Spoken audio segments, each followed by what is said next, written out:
বৈষম্য বিরোধী ছাত্র আন্দোলনের ডাকে সর্বাত্মক অসহযোগ আন্দোলনের প্রথম দিনে রোববার সকালে নারায়ণগঞ্জ, গাজীপুর ও সাভার আশুলিয়ার অধিকাংশ রপ্তানিমুখী তৈরি পোশাক কারখানায় উৎপাদন শুরু হলেও কয়েক ঘণ্টার মধ্যে তা বন্ধ হয়ে যায়। তারপর সোমবার ও মঙ্গলবার 2 দিন বন্ধ ছিল তৈরি পোশাক কারখানা।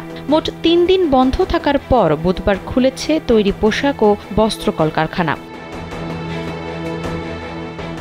এর আগে তৈরি পোশাক কারখানা খুলে দেওয়ার বিষয়ে রাজধানীর গুলশানের একটি হোটেলে মঙ্গলবার বিকেলে বৈঠক করেন বিজিএমইএর নেতারা। সেখানেই এই সিদ্ধান্ত হয়।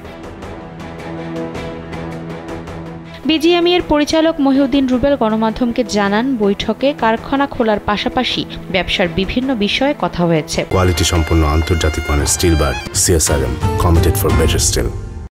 অধিকাংশ নেতাই অর্থনীতি সচল রাখতে কারখানা খুলে দেওয়ার পক্ষে মত দেন, কারণ কারখানা খুলে দেওয়ার সঙ্গে ব্যবসা ধরে রাখার পাশাপাশি সময়মতো শ্রমিকদের বেতন ভাতা পরিশোধের বিষয়টিও জড়িত।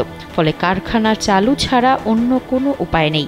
বর্তমানে নিরাপত্তা নিয়ে এক ধরনের শঙ্কা রয়েছে, তবে নিজেদের শ্রমিকদের দিয়েই নিরাপত্তার নিশ্চিতের কাজটি করতে হবে বলেও জানান তিনি।